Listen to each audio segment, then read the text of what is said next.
नमस्कार मैत्रिणींनो, स्वागत आहे तुमचं आणखी एका नवीन व्हिडिओमध्ये. तर आजच्या व्हिडिओमध्ये मी तुम्हाला एका ताईच्या कमेंटवरती 34 साईजचं कटोरी ब्लाउजचं पेपर कटिंग अगदी सोप्या पद्धतीने कसं करायचं ते सांगणार आहे.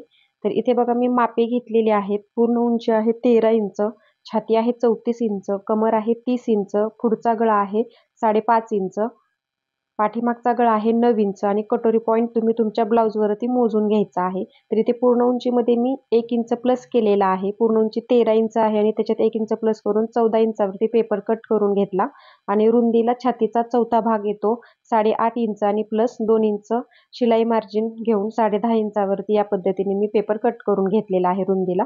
तर इथे पाठीमागचा गळा 9 इंच आहे, त्याच्यामुळे शोल्डर मी 5 इंच घेतलेला आहे आणि मुंडा घेतलेला आहे 5.5 इंच. शोल्डर आणि मुंड्याचं माप आहे ते पाठीमागच्या गळ्यावरती डिपेंड असतं मैत्रिणींनो. जेवढा पाठीमागचा गळा डीप असतो, मोठा असतो, तेवढं शोल्डरचं माप आहे ते कमी येत असतं आणि मुंड्याचं पण माप कमी येत असतं. तर इथे पूर्ण उंची होती आपली 13 इंच आणि त्याच्यात 1 इंच प्लस करून 14 इंचावरती आपण पेपर फोल्ड केलेला आहे आणि ते रुंदी घेतलेली होती. आपण बघू शकता छातीचा चौथा भाग येतो 8.5 इंच आणि पुढे 2 इंच शिलाई मार्जिन येतं. असं 10.5 इंचावरती पेपर कट करून घेतलेला आहे आणि अशी शिलाई मार्जिनची रेषा मी आखून घेतली आणि फ्रंट आणि बॅक पार्ट आपला सोबतच कटिंग करून होणार आहे. तर इथे बघू शकता अर्धा इंचावरती या पद्धतीने मी मुंड्याच्या इथे एक मार्किंग करून घेतलं आणि अशी क्रॉस लाईन आखून घेतलेली आहे आणि इथलं मुंड्यातलं माप आहे ते मी 1.25 इंचावरती टाकलेलं आहे. तर बऱ्याच मैत्रिणींचा प्रश्न असतो 1.25 इंच टाकायचं का 1.5 इंच टाकायचं. तर पाठीमागचा गळा छोटा असेल तर 1.5 इंच टाकायचं आणि पाठीमागचा गळा मोठा असेल तर 1.25 इंच टाकायचं, म्हणजे कमी टाकायचं असतं. तर इथे बघा तिरक्या रेषेचा मध्य केला आणि तो 1.25 इंचाचा पॉईंट आणि फिटिंगच्या इथला पॉईंट जोडत या पद्धतीने मी थोडासा पाव इंच आकार आहे तो खाली घेतलेला आहे फिटिंगच्या इथे आणि मुंड्याचा शेप आहे तो देऊन घेतला आणि पाठीमागच्या मुंड्यापासून अर्धा इंचावरती मी मार्किंग करून घेतलं आणि त्याच्या पुढे पुढच्या मुंड्याचा शेप आहे तो या पद्धतीने आतल्या रेषेवरती देऊन घेतलेला आहे. बघू शकता. तर अगदी सोपी पद्धत आहे आणि परफेक्ट पद्धत आहे मुंड्याचा शेप देण्याची मैत्रिणींनो. त्याच्यामुळे कुठेही तुमच्या ब्लाउजला घोळ वगैरे येणार नाही. तर इथे बघा आता आपण गळा रुंदी घेऊया. तर इथे 2.25 इंच मी गळा रुंदी घेतलेली आहे आणि पुढचा गळा इथे 5.5 इंच आहे. तर मी अर्धा इंच शिलाई मार्जिनचं प्लस केलं आणि 6 इंचावरती मार्किंग केलं आणि खालच्या साईडला गळा रुंदी मी 2.5 इंच घेत आहे. तुम्ही तुमच्या आवडीनुसार इथे डीप घेऊ शकता. 3 इंच, 2.25 इंच गळा रुंदी वाढवू शकता आणि या पद्धतीने बॉक्स आखून गळ्याचा शेप मी इथे तुम्हाला देऊन दाखवते हातानेच. तर या पद्धतीने गोलाकार सुंदर असा शेप आहे तो आपल्याला देऊन घ्यायचा आहे कोपऱ्यातून अर्धा ते 1.25 इंचावरती. तर इथे बघा आता आपण योगपट्टीसाठी मार्किंग करून घेऊया. तर इथे मी 2.5 इंचावरती एक मार्किंग करून घेतलं या साईडला आणि या साईडला पण 2.5 इंचावरती मार्किंग करून घेतलं. आता ही सरळ रेषा आपण आखून घेऊया 2.5 इंचाची. या पद्धतीने बघू शकता.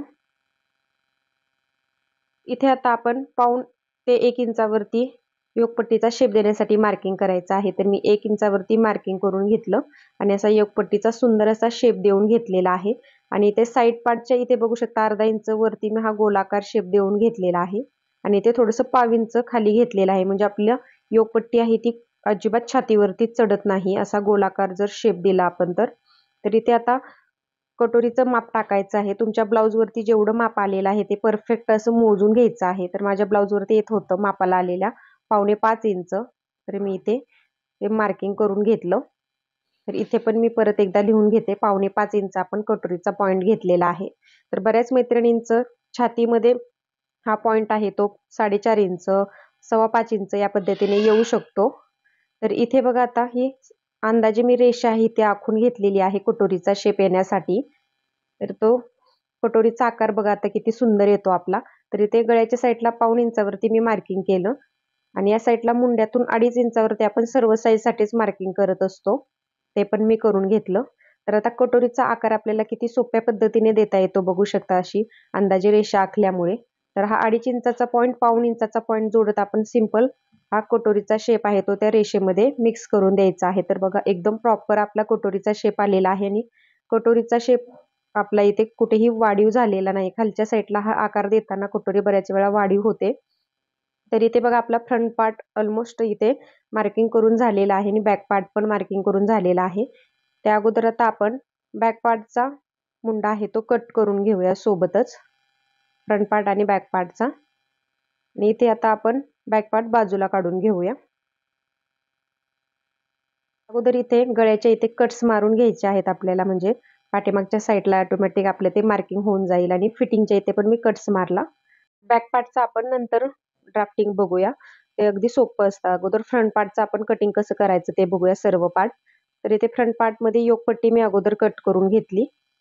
नंतर हा पाठीमागचा मुंडा आहे तो फ्रंट पार्टमधून या पद्धतीने मी व्यवस्थित कट करून घेतला.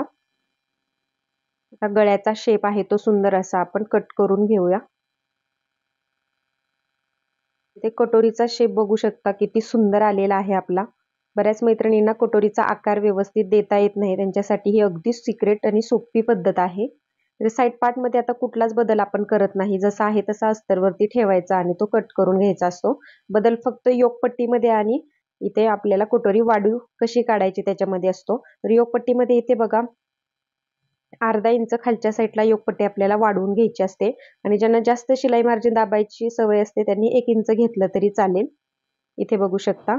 आणि इथे पुढच्या साईडला मी पाव इंच क्रॉसमध्ये अशी योकपट्टी कट करून घेतलेली आहे. फक्त एवढाच बदल योकपट्टीमध्ये करायचा आहे अस्तरवरती ठेवल्यानंतर. आता आपण ही कटोरी वाढवताना काय बदल करायचे ते बघूया. तर इथे या पद्धतीने मी अर्धा इंचावरती मार्किंग करून कटोरी मध्यावरती फोल्ड करून घेतली.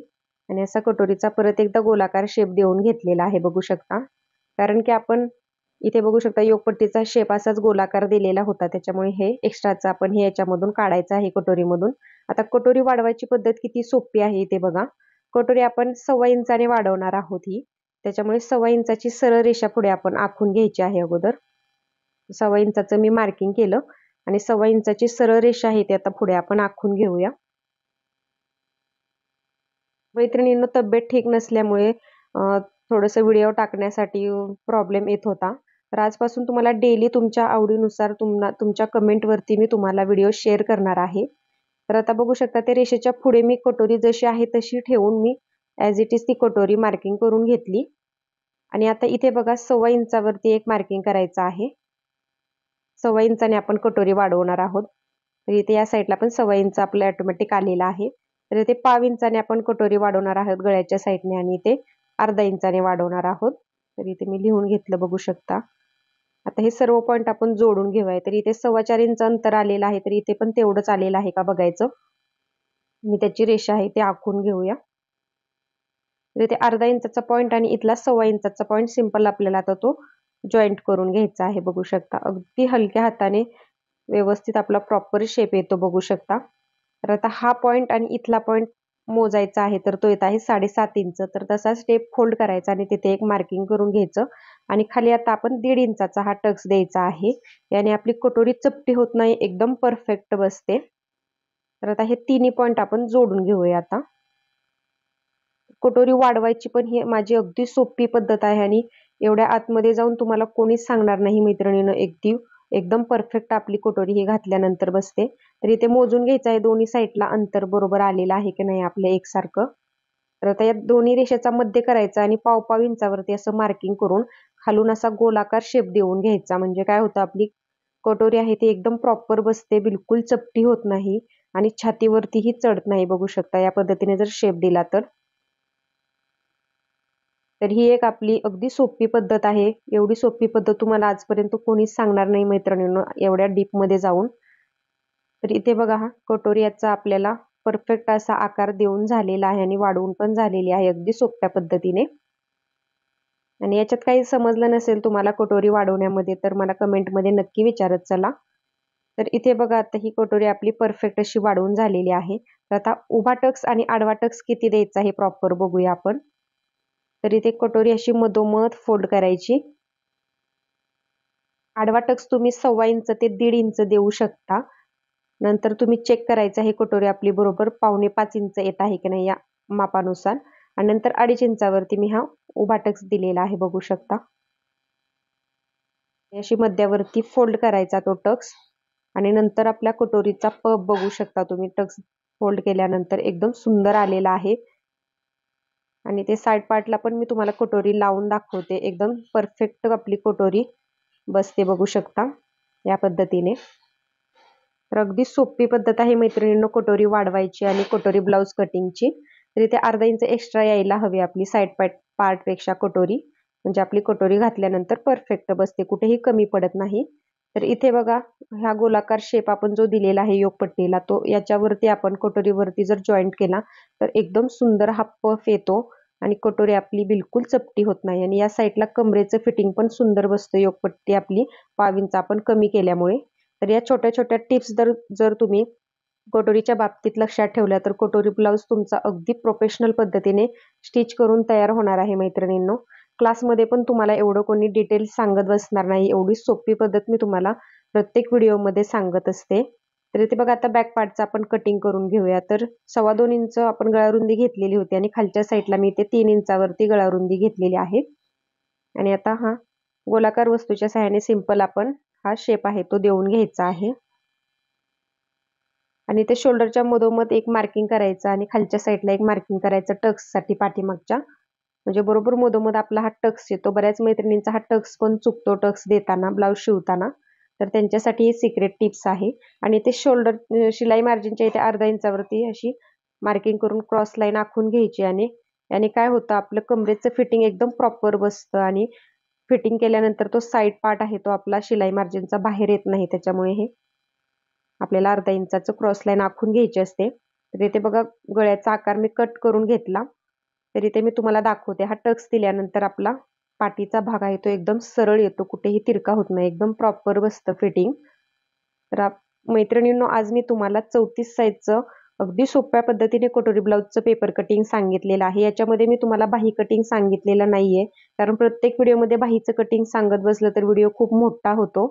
तर इथे बघा माझी बाही कटिंगची सोपी पद्धत आहे. साईड पार्टचा तिरका मुंडा मोजायचा आहे फ्रंट पार्टचा आणि त्याच्यात 1.5 इंच प्लस करून सिंपल बाहीचं कटिंग तुम्हाला करायचं आहे आणि त्याची बाहीची घडी पण भेटणार आहे. बाहीचा व्हिडिओ नक्की बघा म्हणजे तुमच्या लक्षात येईल. एकदा बाहीचा व्हिडिओ बघितला की तुम्ही बाहीचं परफेक्ट कटिंग डोळे झाकून करणार आहात. तर मैत्रिणींनो आज मी 34 साईजचं तुम्हाला अगदी सोप्या पद्धतीने कटिंग कसं करायचं ते सांगितलेलं आहे एका ताईच्या कमेंटवरती. तुम्हाला पण अजून कोणतं कटिंग हवं असेल ते मला कमेंटमध्ये नक्की सांगत चला. आणि व्हिडिओला लाईक करा न विसरता आणि चॅनलला सबस्क्राईब करा. धन्यवाद.